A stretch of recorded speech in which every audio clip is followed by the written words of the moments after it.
करिश्मा, रेशमा और मनीषा 3 बहनें हैं। उनका एक भाई भी है, मयंक।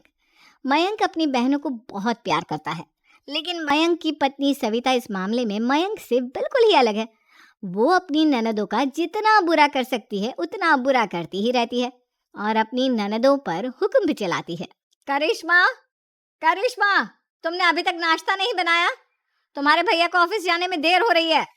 हाँ भाभी, बस अभी बनाती हूँ। करिश्मा, तुम ये ढीलापन छोड़ दो। कल को पराए घर जाना है। वहां अगर तुम इस तरह से काम करोगी तो लोग क्या कहेंगे कि माँ ने और भाभी ने कुछ सिखाया नहीं। और तुम्हारी दोनों बहनें कहाँ हैं? अब रेशमा मार्केट गई है और मनीषा सो रही है। क्या? सुबह के 8 बज रहे हैं और ये महारानी अभी भी सो रही है?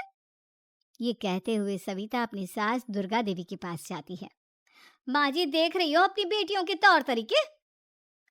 क्या हुआ बहू, सुबह सुबह क्या कर दिया मेरी बेटियों ने? अरे एक तो अभी अभी उठकर किचन में गई है, दूसरी सुबह सुबह बाहर चली गई और तीसरी अभी तक सो रही है। क्या करूं मैं इन तीनों का, मैं तो परेशान हो गई हूँ। जा जाकर उठा उसे और रेशमा से मैं बात करती हूँ। सविता सीधा मनीषा के कमरे में जाती है और उससे कहती है, महारानी जल्दी उठो, सूरज सर पर आ गया है। भाभी थोड़ी देर और सोने दो ना, मैं रात को लेट सोई थी। वो क्या है ना, यूनिट टेस्ट चल रहे हैं। शराफत से उठती है या नहीं, या फिर पानी की भरी बाल्टी डालूं तेरे ऊपर? नहीं नहीं भाभी, मुझे बिस्तर में नहीं नहाना, उठती हूँ मैं। मनीषा जल्दी से उठकर बाथरूम में चली जाती है। सभी आराम से बैठकर नाश्ता कर रहे होते कि तभी रेशमा बाजार से हाथ में सामान लिए आ जाती है। रेशमा को देखते ही सविता उस पर बरस पड़ती है। लो, आ गई महारानी। ऐसा भी क्या सामान लाना था जो सुबह आंख मलते ही बाजार की तरफ रवाना हो गई? भाभी, कल आप ही तो चीख रही थी कि घर का सारा सामान मुझे ही लाना पड़ता है, घर में किसी को भी किसी काम से कोई लेना देना नहीं है। अब मैं बाजार जाकर सामान ले आई तो आपको इस बात से भी तकलीफ हो रही है? देख रही हो माँ जी, अपनी बेटी की जुबान कैंची से भी तेज चलती है। और मयंक, आप तो कुछ कहेंगे नहीं अपनी लाडली बहन को? रेशमा, अपनी भाभी से ऐसे बात नहीं करते। चलो माफी मांगो। भैया, मैं क्यों माफी मांगू? आप भाभी से बोलिए ना कि हम पर कम हुक्म चलाया करे। हम इस घर की बेटियां हैं और आपकी पत्नी की ननद है, नौकरानी नहीं। लो कर लो बात।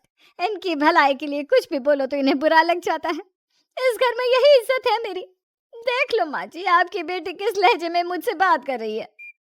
सविता वहां से चली जाती है। मयंक को बहुत गुस्सा आता है, वो भी वहां से चला जाता है। फिर करिश्मा रेशमा को समझाती है।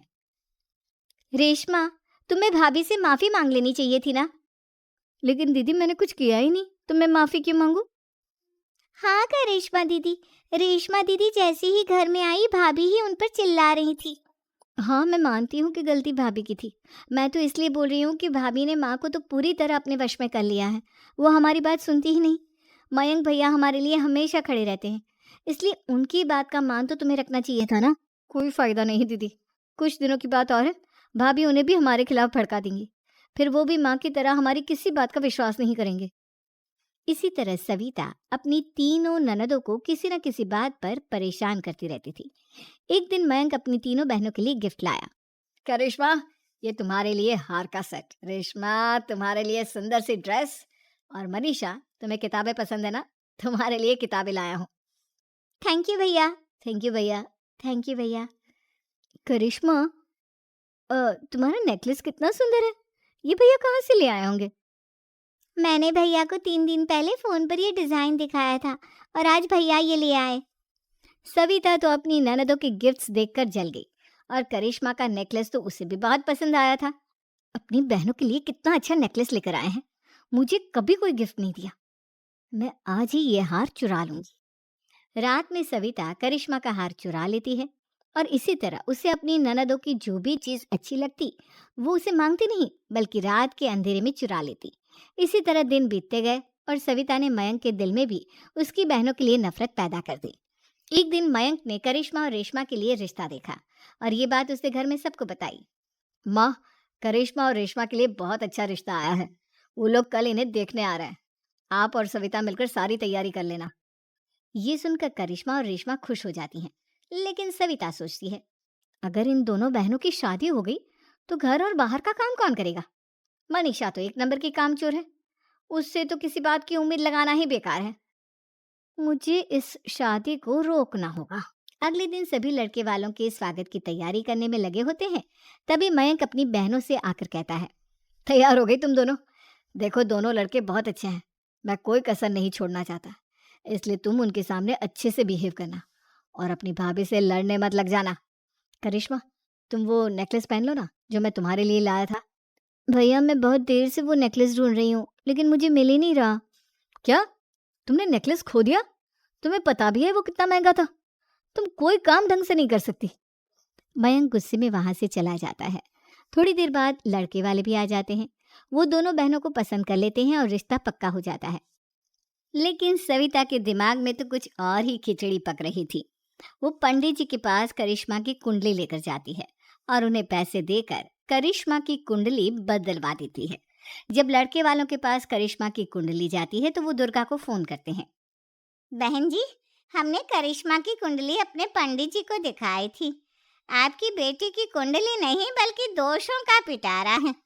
देखिए, मैं और मेरे पति इन सब बातों में बहुत विश्वास करते हैं, इसलिए हम आपकी बेटी से अपने बेटे की शादी नहीं करा सकते। इस तरह करिश्मा का रिश्ता टूट जाता है और सभी घर वालों को बहुत दुख होता है। अब कविता सोचती है, चलो करिश्मा का तो रिश्ता टूट गया, अब रेशमा का भी रिश्ता तोड़ना है। क्या करूं क्या करूं? अब सविता आवाज बदलकर किसी अननोन नंबर से रेशमा के होने वाले ससुराल में फोन करती है। हेलो, मैं कौन हूँ कौन नहीं ये आपके लिए जानना जरूरी नहीं, बस इतना सुन लो कि रेशमा का 2 साल से किसी के साथ अफेयर चल रहा है। बस रेशमा का रिश्ता तोड़वाने के लिए सविता का इतना कहना काफी था। अब रेशमा का भी रिश्ता टूट गया। मयंक और दुर्गा देवी ने रेशमा को खूब खरी खोटी सुनाई और उससे बार बार उस लड़के के बारे में पूछने लगे। आप दोनों मुझे क्यों परेशान कर रहे हो?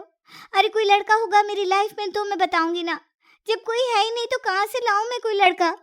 तेरे होने वाले ससुराल वालों को फोन किसने किया था? माँ, मैं नहीं जानती किसने फोन किया था, मैं सच कह रही हूँ। मैं तो पहले ही कह रही थी इसकी लगाम खींच कर रखो, लेकिन मेरी सुनता ही कौन है। आप चुप रहिए भाभी, ये सब आपका ही किया धरा है। अब तीनों बहनों को विश्वास हो जाता है कि ये सब उनकी भाभी ही कर रही है। तीनों बहनें अपनी भाभी को सबक सिखाने के लिए एक वकील कर लेती है और घर में हिस्सा मांग। देखो भैया, माँ बाप की जायदाद में जितना बेटों का हक होता है उतना ही बेटियों का, इसलिए इस घर के 4 हिस्से होंगे और हमें अपना हिस्सा चाहिए। मैंने तुम्हारे लिए क्या क्या नहीं किया और तुम इस घर में हिस्सा मांग रही हो? भैया, आप और माँ हम बहनों की कोई बात नहीं सुनते हो और भाभी हमारी शादी नहीं होने देगी क्योंकि उन्हें लगता है कि आप हमारी शादी में ज्यादा पैसा लगाओगे और उन्हें हम जैसी फ्री की नौकरानी कहाँ मिलेगी। तो हम भाभी के साथ तो रह नहीं सकते, हम बहनों को अपना हिस्सा चाहिए। अरे तुम्हें शर्म आनी चाहिए अपनी भाभी पर ऐसा इल्जाम लगाते हुए, वो तुम्हारे बारे में कितना सोचती है। हाँ माँ, भाभी हमारे बारे में बहुत सोचती है, दिन रात बस यही सोचती रहती है कि किस तरह से अपनी तीनों ननदों को परेशान करूं और कभी मुझे पढ़ने भी नहीं देती। दोनों बहनों का रिश्ता भी तो इन्होंने ही तोड़वाया है और रात में हमारे कमरे में आकर हमारी चीजें भी चुराती हैं। इसी तरह सविता की तीनों ननदें अपनी बात पर अड़ी रही। अब कोर्ट में तारीख भी शुरू हो गई।